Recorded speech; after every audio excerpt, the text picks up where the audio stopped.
Recovery Reform is a podcast that provides educational content while addressing the stigma against drugs and the people who use them. Expertise meets lived experience as the hosts and their respective guests unpack the multifaceted cause that is recovery reform. We are back with Recovery Reform. I'm Taylor Nichols, and I'm here with my co-host, McCauley Sexton, and we are joined today by a special guest, wonderful human, Dr. Nick Crapser, PhD, LPC, all of the letters after his last name. He has an excellent TED Talk out called The 3 E's of Reentry, and actually this is sort of how we originally connected. And Nick has a history as a person with a substance use disorder in remission and has some perspective on sort of residential treatment and incarceration and reentry from incarceration to society. And so I would love for everybody to welcome him onto the podcast and also to get some perspective on what that life has looked like. Welcome, Nick. Thank you very much. It's a pleasure to be here. So I wanted to ask, and we talked about this sort of just before we started, but lead us in with just a little bit of what your personal experience has been like that sort of led you to this point. Sure. Yeah, I could spend pretty much all day doing that, so we'll just hit the highlights. But I was kind of born and raised into a dysfunctional family. I got the chance to see many of our family members that had dealt with addiction and that were in active substance use disorder, and also go to prison and go to jail. And the message I was getting from my parents sort of growing up was that jail was bad and drugs are bad, but what I was seeing with the extended family and some people in my family of origin was that the frequent trips to jail and prison was just kind of normalized, as was drug addiction. So I think growing up, I kind of felt like I didn't want to go to prison and I didn't want to use drugs, but if I did, it was, kind of par for the course, really. So I think what launched me into active addiction the worst, prior to what I'm going to talk about, I'd always had experimental use of drugs. But the thing that probably launched me into my addiction the worst was a bad breakup. And looking back at it was terrible coping skills that I had. And it just, launched me into an addiction. Not to use that as an excuse or justification, but that was kind of the pivotal, the turning point where things just went totally south. And, I've always kind of admired in a way people that were able to use drugs and be functional adults. I wasn't one of them. As soon as I started doing drugs, all bets were off. Like the only thing that I did that I solidly put my energy into was doing drugs, and it was just terrible. So I lived in Portland, Oregon, the vast majority of my addiction, and just kind of was just a detriment to society for the time that I was there until I went to jail numerous times and finally to prison. I've had the chance to speak all over the country on justice reform. And one of the things that you'll hear me say is that prison is a good intervention for some people. The thing that is the biggest problem is the amount of time people get sentenced to. I was one of those people that needed to go to prison. I had a 48-month prison sentence, and I ended up doing 12 months on it because they had a really good program at the time where they shaved a bunch of prison time off if you successfully completed a drug program. So my inpatient residential was actually in prison. And it was great. It was exactly what I needed.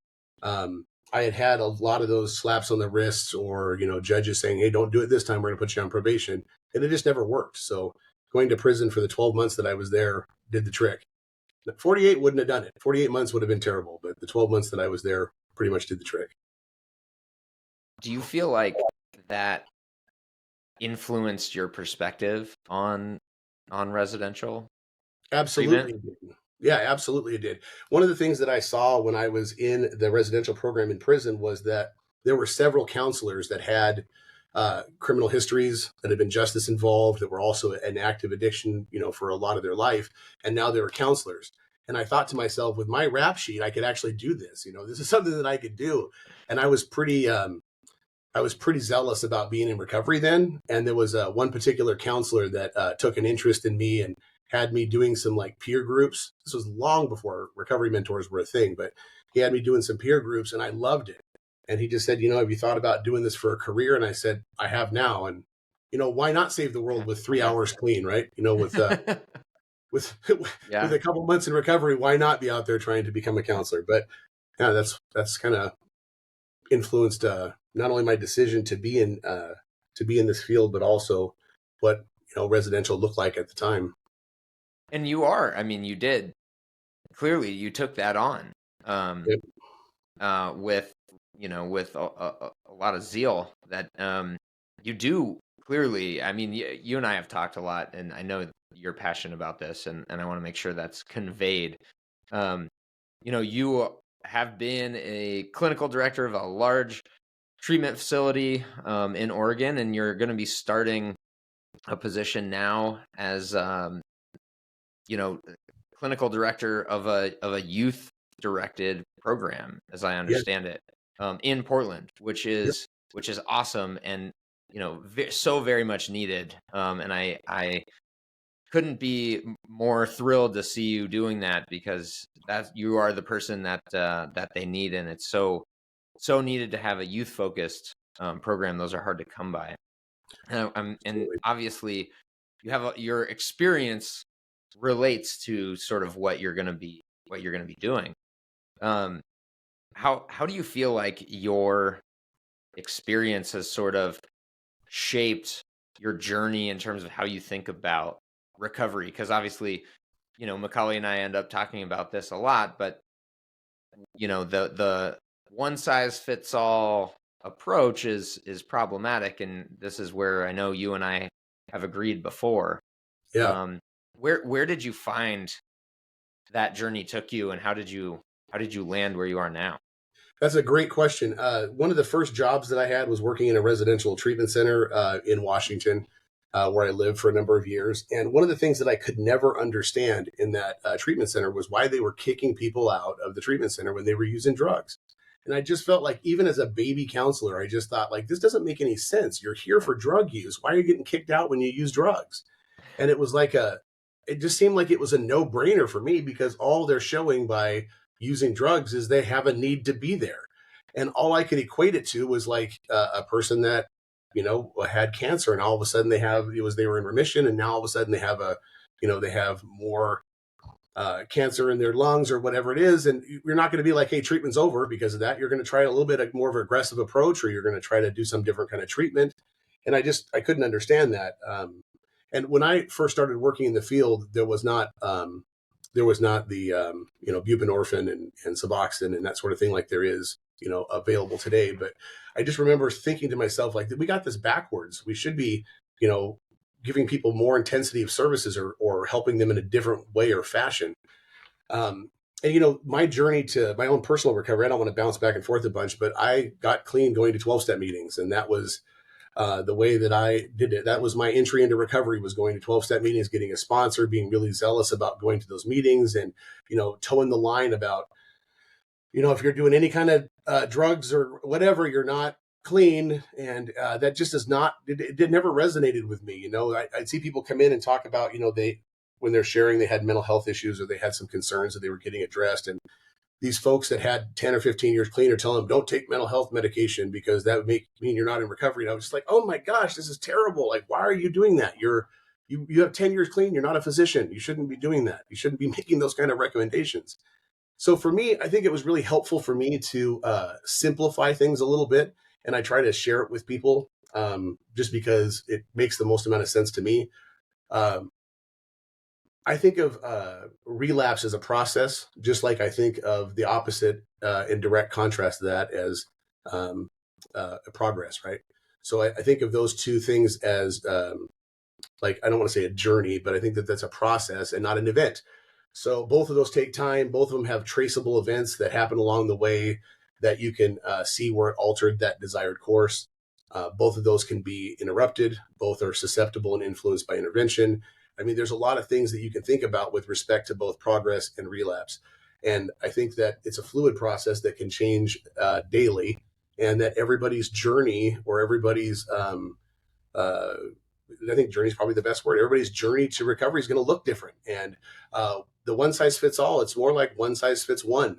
And it shouldn't be a one size fits all. We don't want to do canned treatment planning. We don't want to do canned anything for people because, as quiet as it is, there are a lot of people that quit their drug of choice and end up smoking pot, or they end up drinking alcohol. And who am I to tell them that their journey with recovery is not recovery? Right.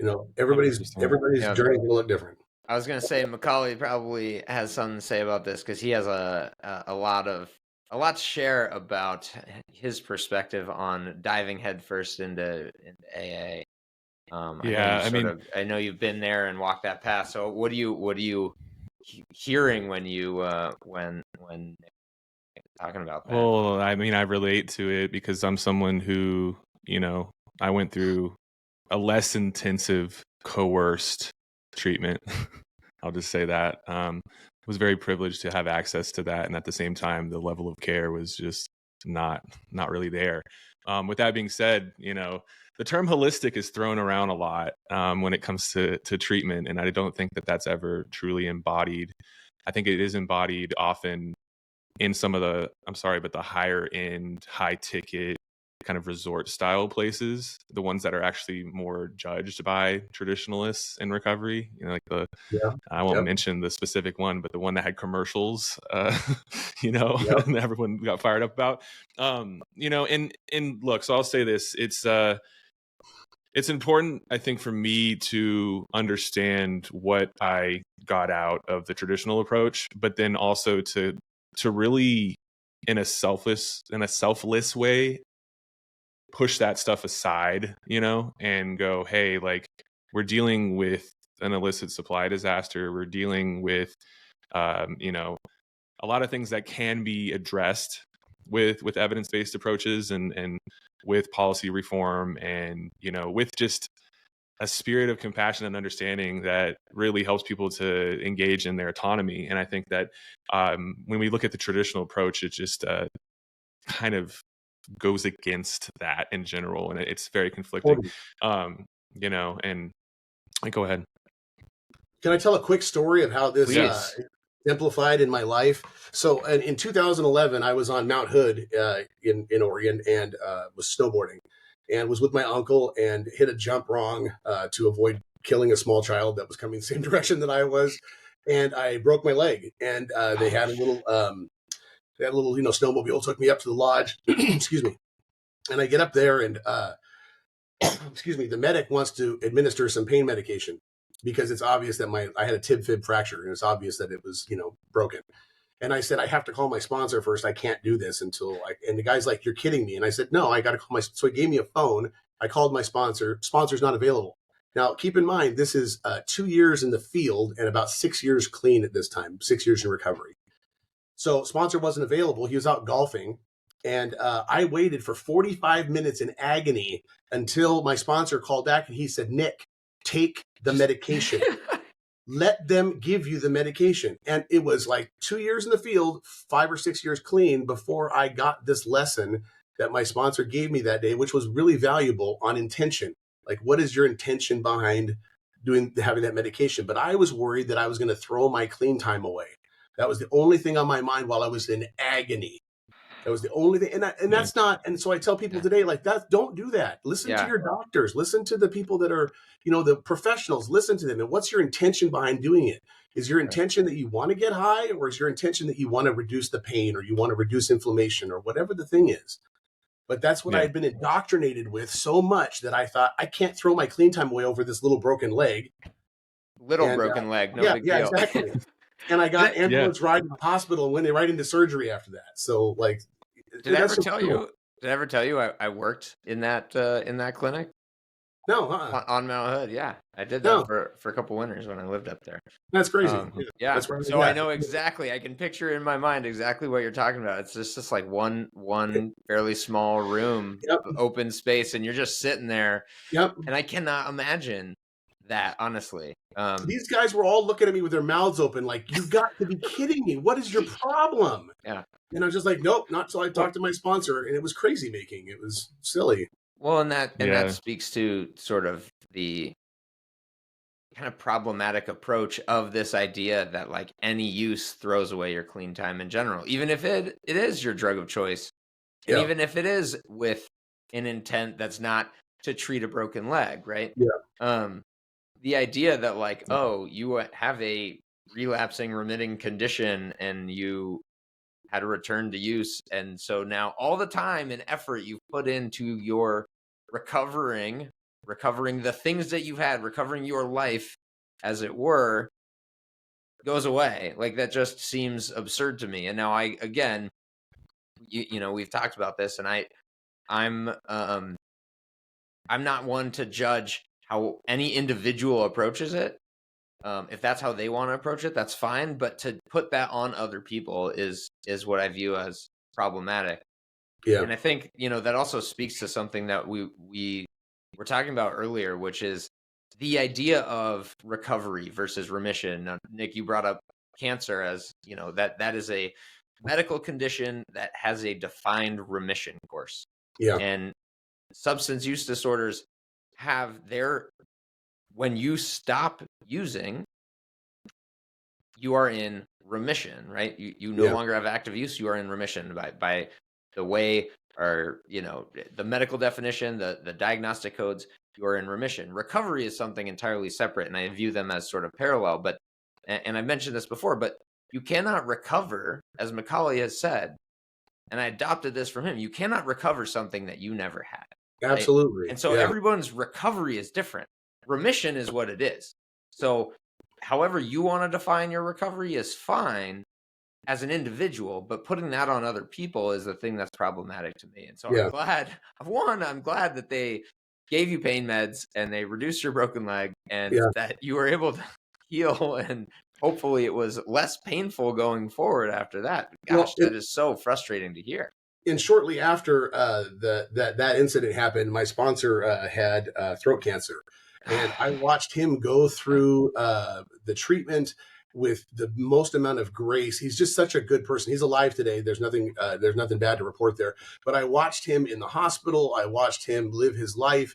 He was a great individual, and I learned how I could do that sort of thing and live with problems or live life. I mean, he was an umpire for a lot of years, just a great person contributing to society, and it was a good role model for me.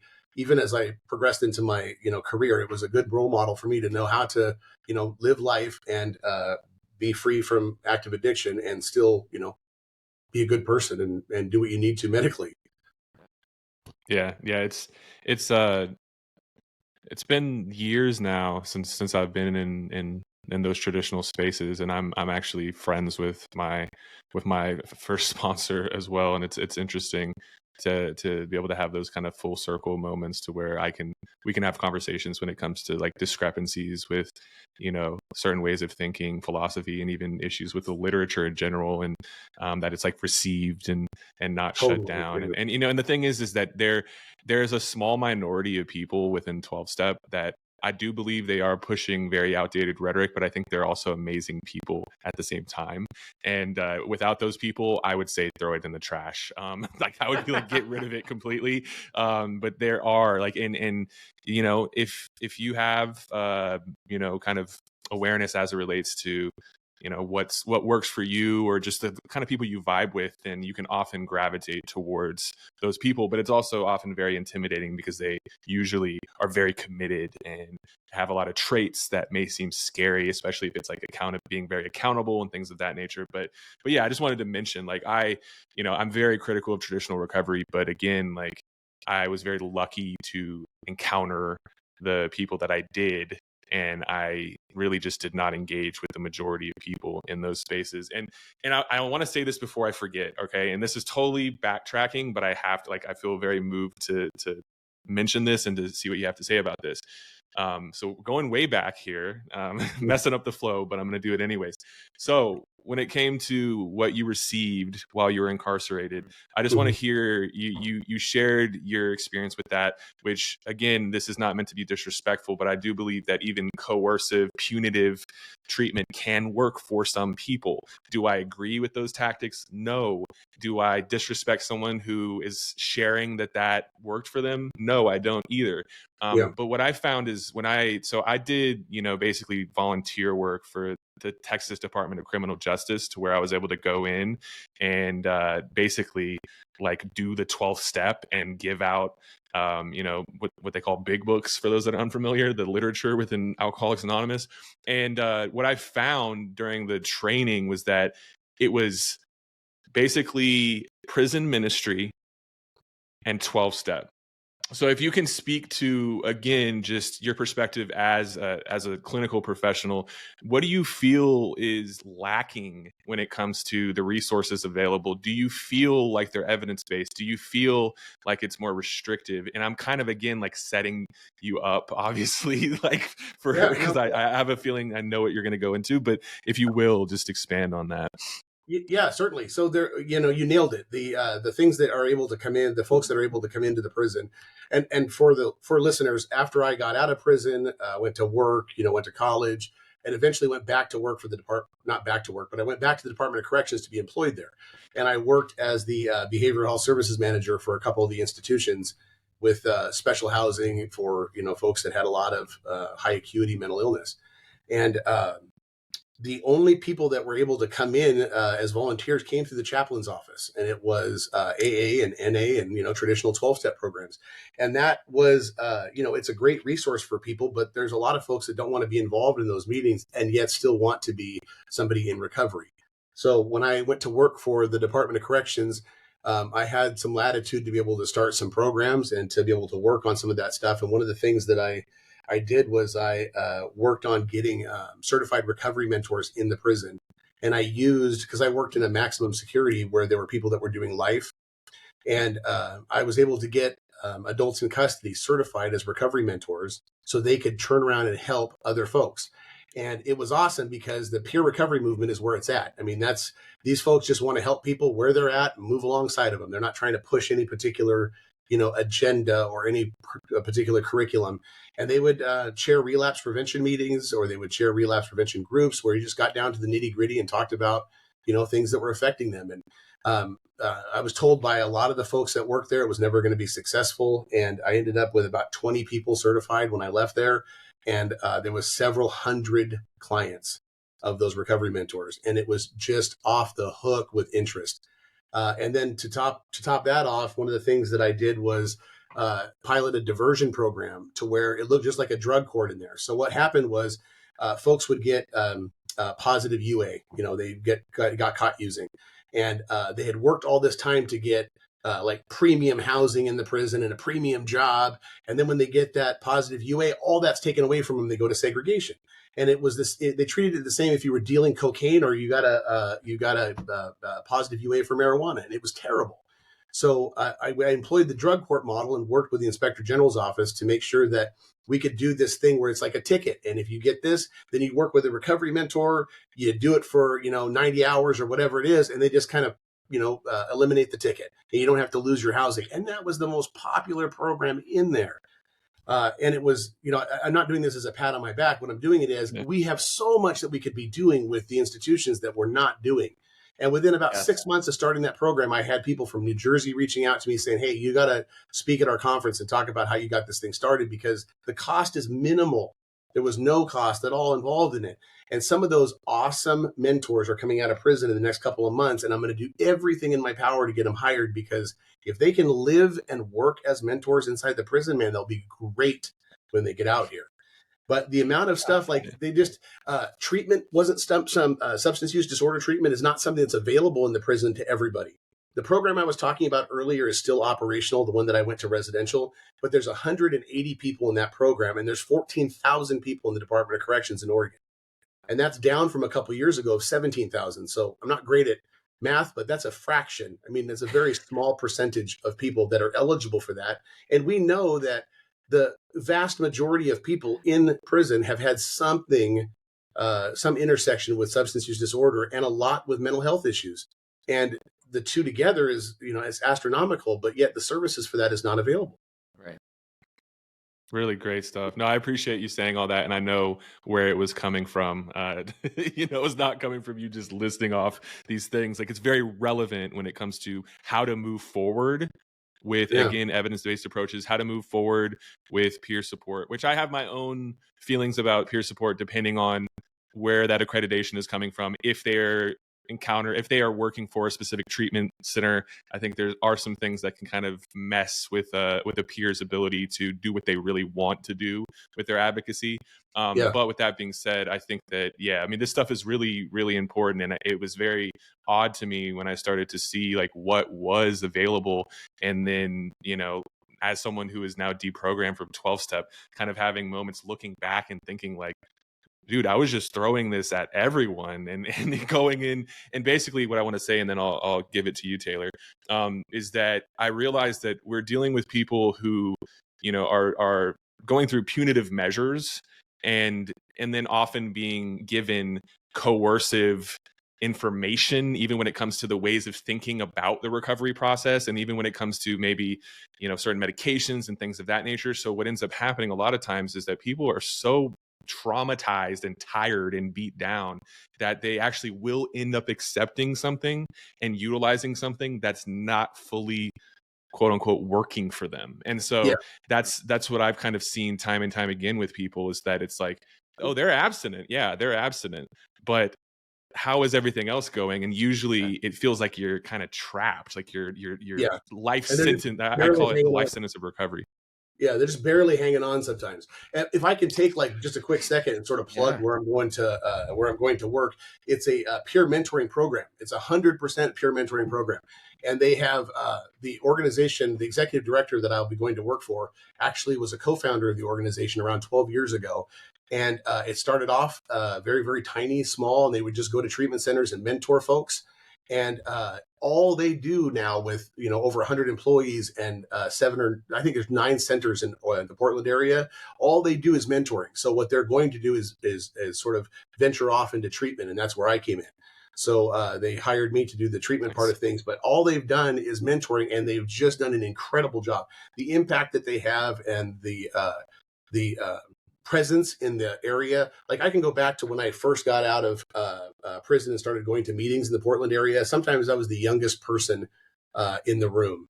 And now, like, my first experience with 4D recovery was to take a van full of kids when I was working in treatment there. And there was a meeting with 100 kids in it, 100 youth. I shouldn't say kids, 100 youth there.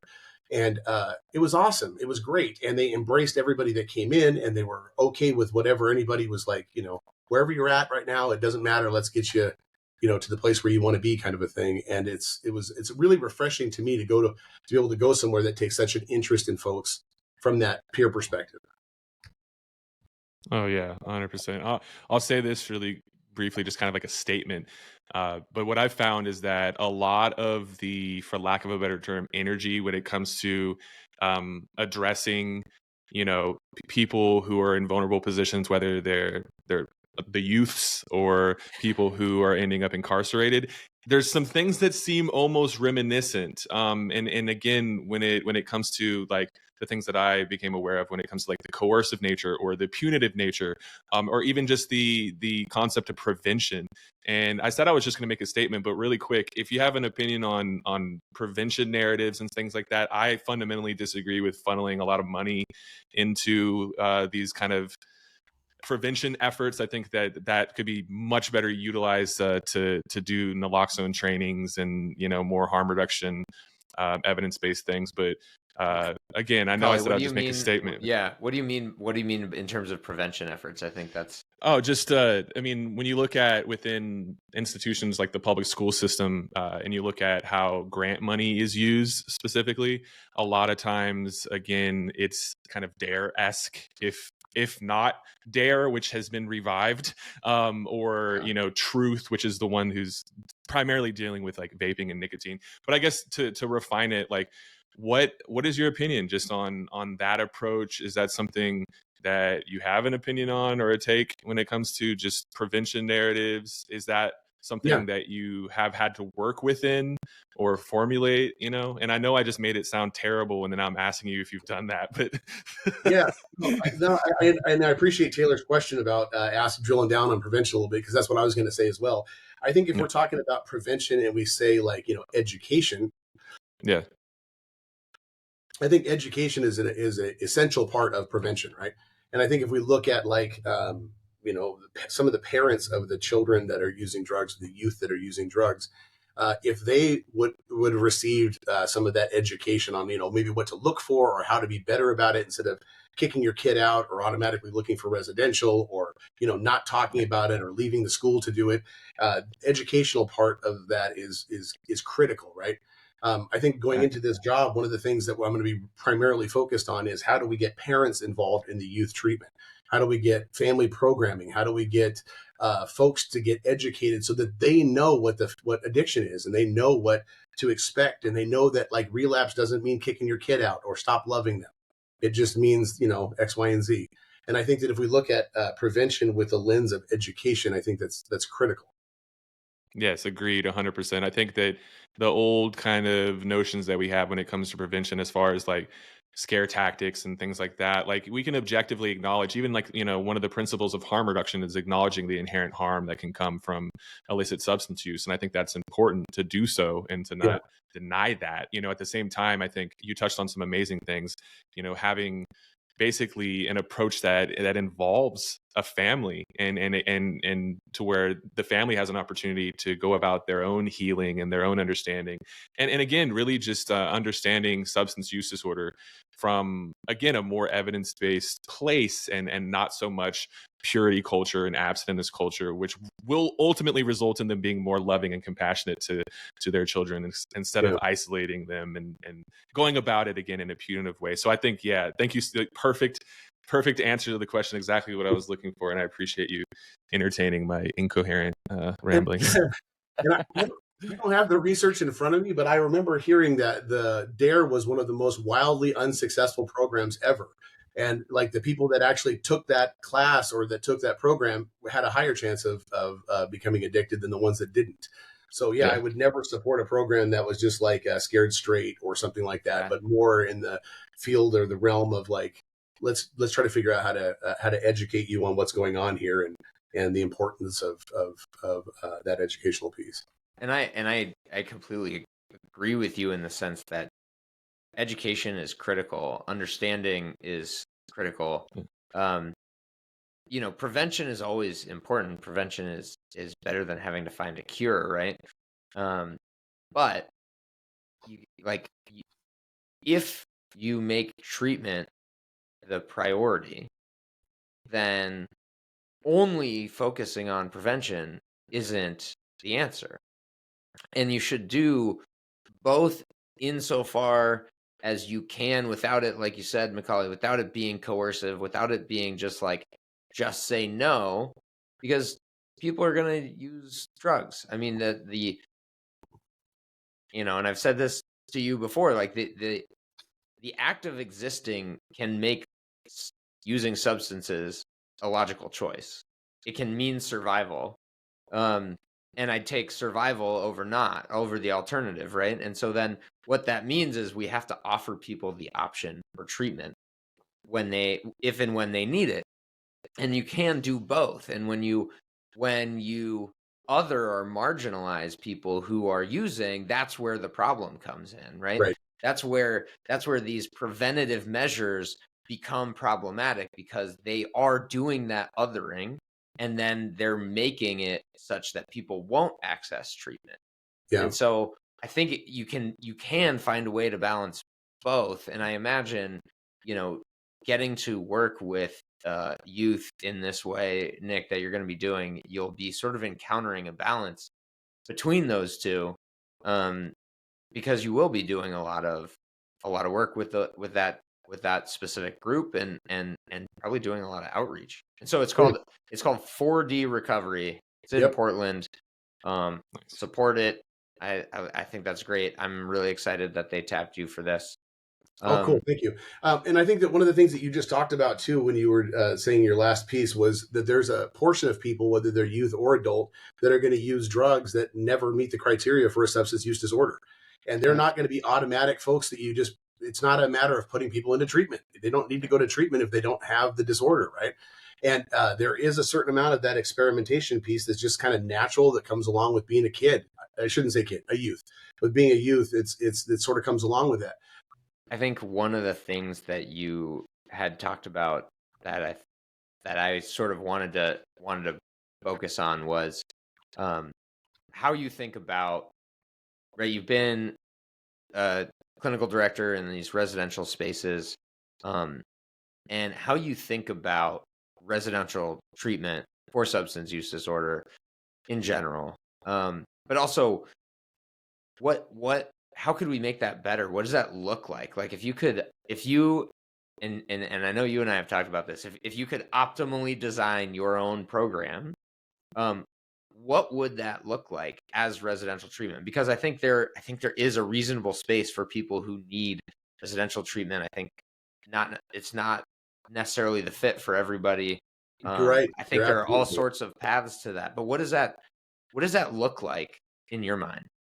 great question. I think that one of the things that we have done a kind of a terrible job of with residential, there's a lot of things that we've done terrible with residential, but one of the things that we've done a terrible job with is we've created this utopian environment for people that don't have a chance to like experience something terrible while they're in treatment, right? And I'm not saying everybody should experience something terrible, because that's not it either, but you're creating this utopian environment where you've got an issue with somebody, you go up and you talk to them and you get a counselor to help you and blah, blah, blah. I think that what we do I not to shamelessly plug the TED Talk, but what I talked about in there was the environment in which you're going back to, right? So a lot of folks, whether we're talking about folks that are justice involved individuals or people that are coming out of treatment, they're going right back to the same environment that kind of got them into trouble to start with. So we have to do something more with whether it's case management services or it's working with community partners to make sure that those individuals are not going back to an unsafe or an unfit environment for them to be in, where we take all of that good treatment information and sort of, negate its presence. So one of the things that I suggested that I really would like to try to figure out a way to do, and I don't see any reason why it wouldn't be possible, is to have, like, for lack of a better term, furloughs, where you have this, you've been in treatment for 10 days or 2 weeks, and now you get a furlough to go with your parents, you get a pass, or go with your girlfriend or whatever it is. And yes, when you come back, you're going to have to submit to a UA. We want to see, how things went. But now you have a chance to talk to a counselor about what you experienced when you were in the real world or in the environment that you're going back to. And that you can do it live. You're doing it right now as it's happening. And I think that would be a really good thing for people to experience. And it sort of pulls away from this utopian environment where everything is fixed and everything's fixable. We're just going to hold hands and everything's going to be great. You're microdosing reality. Yeah, exactly. Yeah, absolutely. And I think that's what we did in prison too. You've got guys that go to prison, and think about it for a second. You got an alarm clock. You have line runs where you go outside, and here's your time to go to yard. Here's your time to eat. And then on the last day of their sentence, they get kicked back out, and they go from an environment where everything was taken care of for them to an environment where they immediately have to be law-abiding, respectful citizens the day they get out. And that's just a super high expectation for folks, like we talked about before, that never had anything to, to restore, anything to move back to, where, they never had that. Yeah, 100%. It's really tricky because it's so polarizing, because again, you're in a protective bubble. I think there's also rhetoric within traditional spaces that will encourage being in that bubble. And I'm not against people protecting themselves, but when you look at the inability to witness someone who is drunk or high for some people, when you have the inability to see a bottle of alcohol or a substance, it ultimately keeps people in this perpetual vulnerable state. And people are extremely vulnerable when they're leaving such a protected space. And so I think I agree 100% with that tactic that could be implemented on an institutional level. And then at the same time, when it comes to the modality or the way of thinking or the philosophy someone is embodying, I think that it needs to be a spirit of understanding that we can coexist and love and be around people who actively use drugs and drink. And when we do that, then we are finding ourselves in spaces to where we can listen to those people and figure out what they need by asking them what they need. And so there's this degree of separation there, and it starts when you leave treatment. And again, it's very normal to go like, "Ooh, like I'm gonna protect myself," because a lot of people are very traumatized when it comes to if they experience chaotic substance use. And so it's very normal to again recoil from certain things. But in my experience, that was preventing me from actually meeting people with substance use disorder where they're at and existing with people and showing up and loving them. And when it comes to like the non-medical caretaking I do, we let people surrender their substances, and I'm holding on to a bottle of Zans, or and then we dispose of them properly. But the reason I'm bringing that up again is not to pat myself on the back, but I've found that it's very conducive to loving and being compassionate to people, is being able to show up for them and be around substances, have them in your possession while you're, taking them to dispose of them properly, and all these other things. So yeah, I mean, I agree with you 100%. I think that can be done in conjunction with some clinical modalities that are implemented simultaneously, to where we are putting out this spirit of understanding.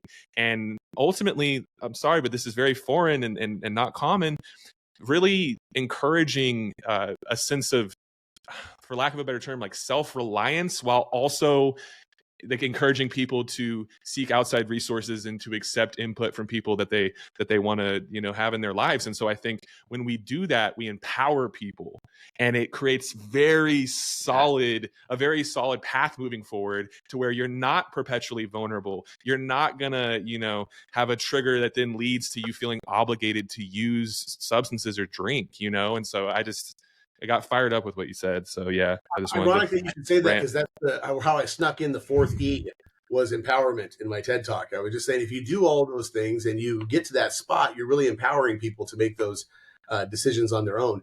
You want to keep going with a list of things that residential needs to change, Taylor? You want to keep talking about that? Yeah. No, keep going. Because Keep going. No, I do. But before you go into that, I want to echo what McCauley was saying. Is that is an expression. Radical self-reliance is empowerment, though. It is empowering for individuals, and we do need to focus on that. And it's not a uniquely foreign concept in general. It's just we don't do enough of that when we talk about people who use substances, because we do too much of this like infantilizing of people, like they can't make good decisions for themselves.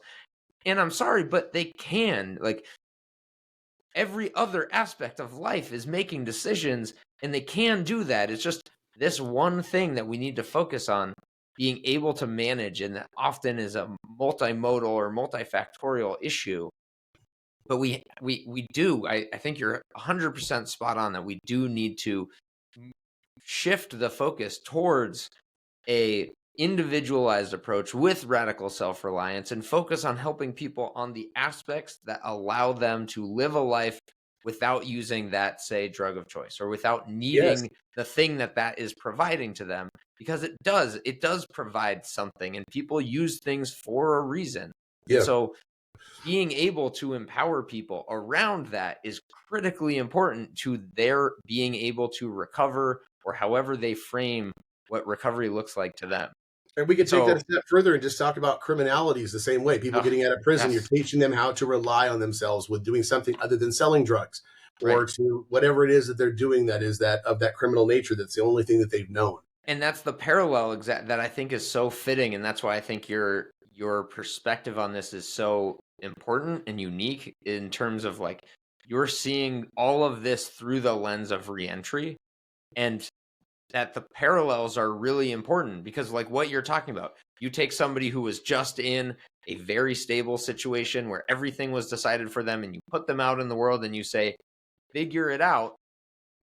How did we help them then? What does that mean? And it's the same thing with a lot of the recovery community, including in residential spaces, but also goes far beyond that with sort of traditional modalities.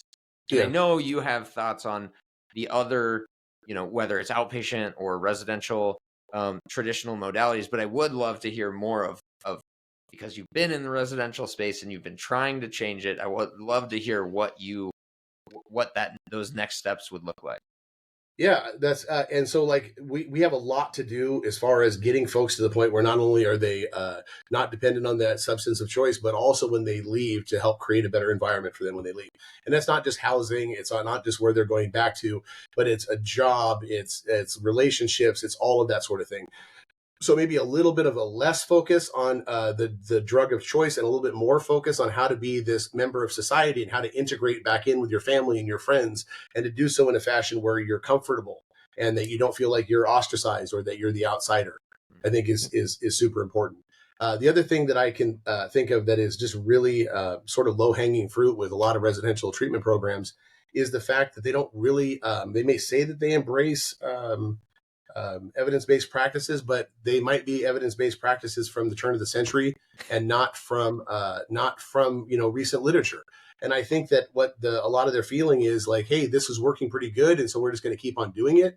And that really they ought to have a staff person or somebody that's doing research and saying, hey, look, this intervention is shown really successful with this demographic, or maybe we should do this because this has a lot of evidence behind it.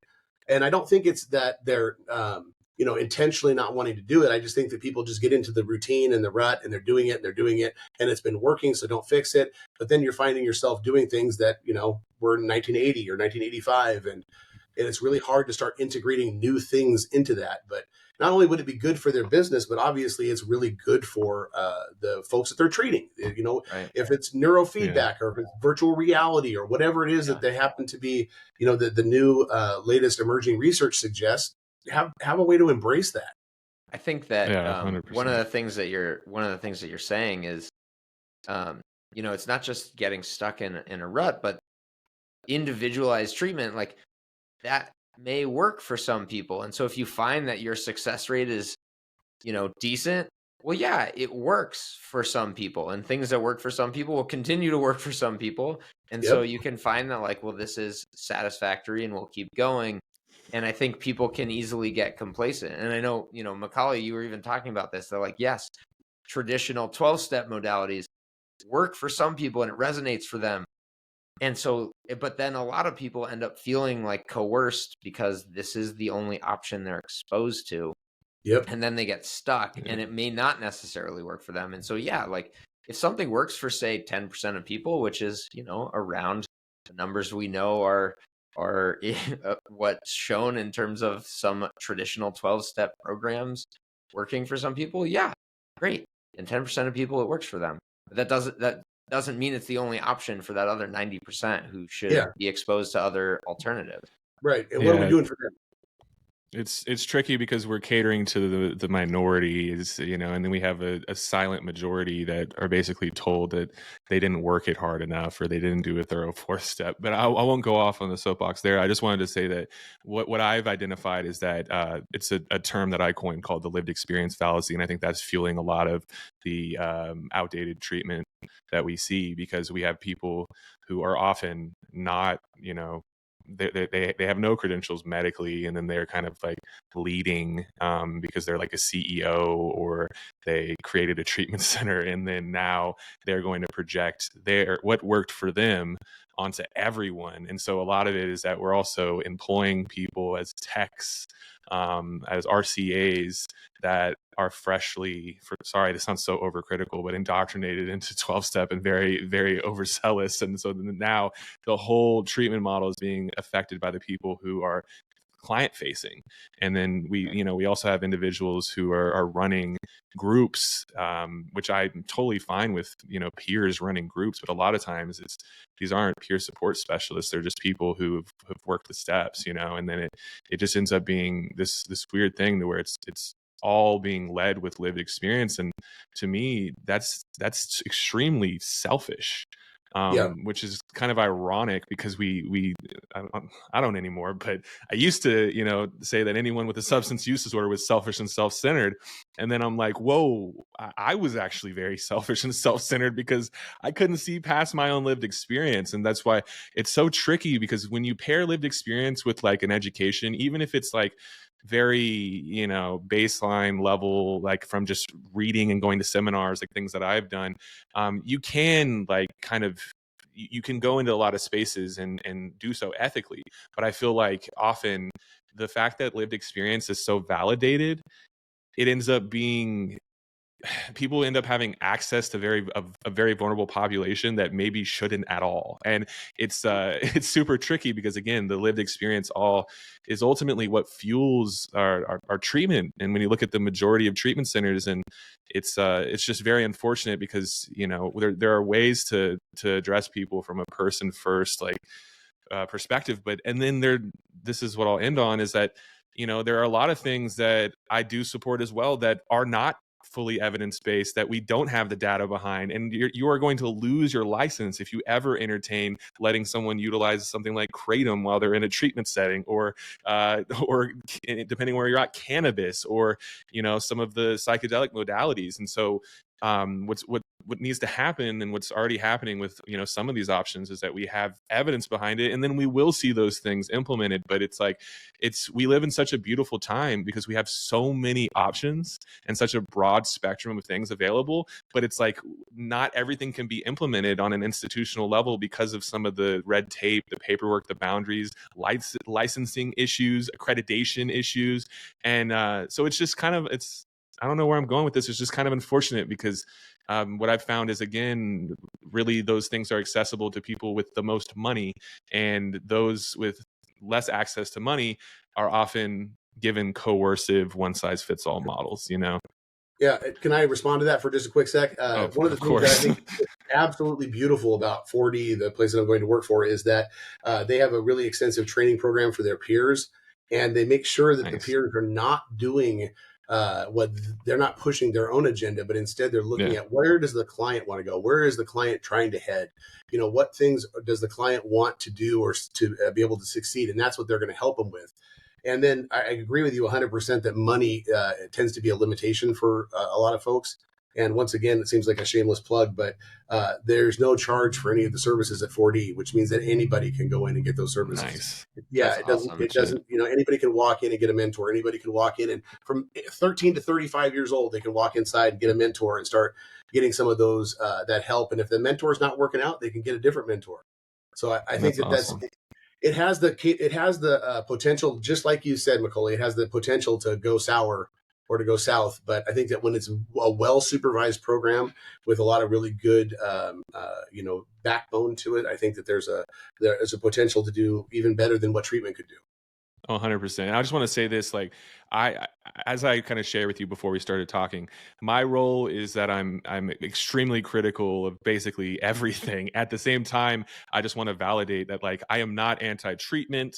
I'm not anti, really any of these things that we have, because that's what we're working with. I think that, in all honesty, when it comes to what's accessible and what you can do in a professional treatment space, my standard is a little bit unrealistic, because, again, you have to adhere to certain standards. And again, if you want to hold your accreditation, if you want to hold your licensing, you can't tell people, hey, guess what? You should probably just, if you were using intravenously, you should probably just, here's some foil and you should probably smoke instead if someone is leaving AMA. That's my radical approach. That's how I wish that could be implemented on an institutional level. I understand why it can't, but no, I just wanted to say, like, I appreciate where you're coming from, and I don't want to come off as just overcritical of everything. Well, and you don't come across overcritical. And in fact, one of the things that I want to say that kind of supports that is that the basis for the stuff that you're talking about, let's think about it for a second. If anybody else, if any other profitable business in the world, if it was UPS or McDonald's, had success rates like the recidivism for Department of Corrections, they'd go out of business or close down. Or if they had, if only 10% of the burgers had poison in them that came across the food line, like, how long would you be in business for, right? So we have a lot of work to do to be able to get those success rates up, and people should be critical of Department of Corrections. They should be critical of treatment. They should be critical of those agencies or those organizations that are not accountable and that are not doing great as far as cranking out success stories, and hold them to account and be able to say, like, hey, what are you doing that's benefiting these folks? If only every story could be like yours, I mean, but there should be more, right? Is the point? It's the thing is I'll say this again, and just kind of going off what you said. I think that the one of the main problems here is that we're framing success based on this purity culture and abstinence culture, when in reality, like we have a community called Alternative Recovery that has an emphasis on harm reduction and in support of medications for recovery, in support of people who use cannabis, psychedelics, etc. And we had someone the other day ask us, "What are your success rates?"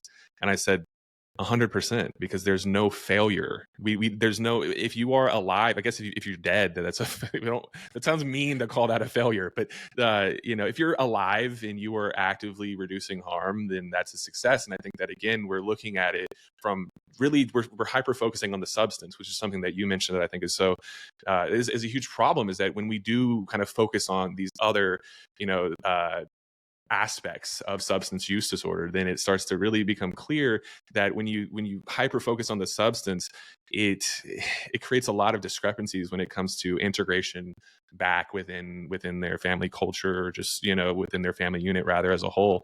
And so, yeah, I just wanted to say that we don't have to subscribe to these paradigms that have been presented. And yes, when it comes to, again, certain professional treatment settings and things of that nature, like, those things are going to be taken into account, and I understand why. And it starts to, I think, to a lot of people sound like some sort of like complete lawless anarchy when you're like, there's no failure if you if you're alive. But I think that that's a very human approach, and I think that it's hard, I think, often to retain certain aspects of humanity when we're dealing with institutions and when we're dealing with these big forces. And so that's why I appreciate you, because it's very clear that that's what you do, but yeah, I don't know if there wasn't a question there, but I appreciate where you went. Well, that's the premise everything. of the basis of harm reduction, right? You're reducing harm. You're trying to focus on the person, the humanity, not the substance. Yeah. And I That they're think back using. to what you were talking about earlier, Taylor, about the view of what a quote unquote relapse looks like. I've had numerous people in my career come to me and say, man, I relapsed and I just threw 10 and a half years away. And I say immediately, no, you did not throw 10 and a half years away. You were wildly successful for 10 and a half years and caused no problems to society or your family. And you screwed up. Let's get back on the horse and do it again. Let's put back together again the pieces. It was a screw up. Oh, well.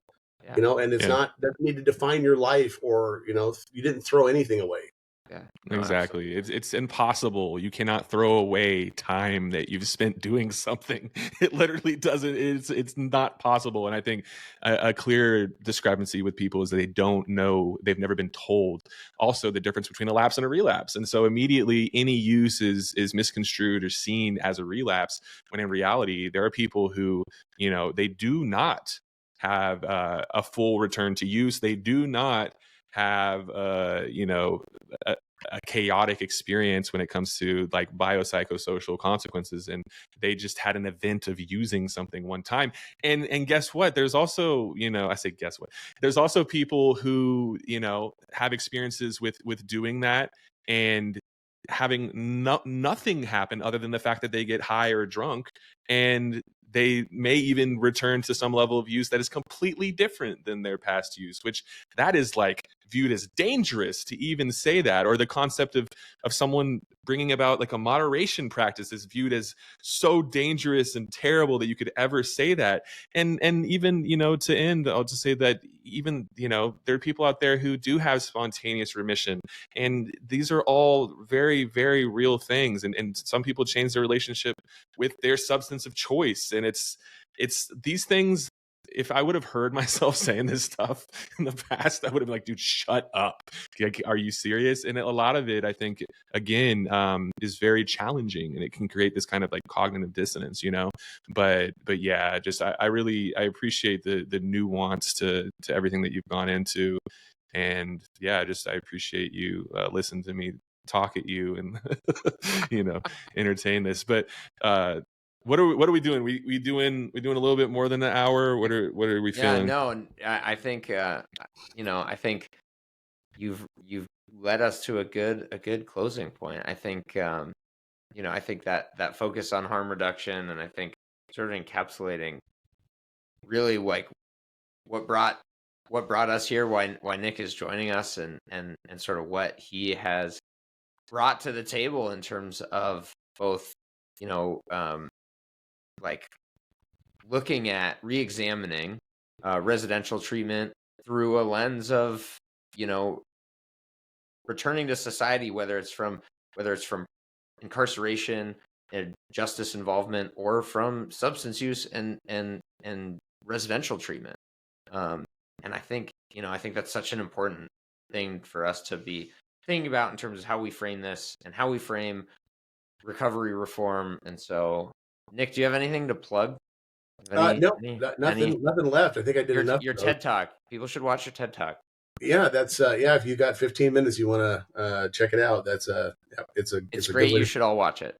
Thank you. I appreciate that, Taylor. Okay. It's been great talking to you guys. It feels like we were just having a conversation over lunch. It was pretty easy and natural, and thanks for having me.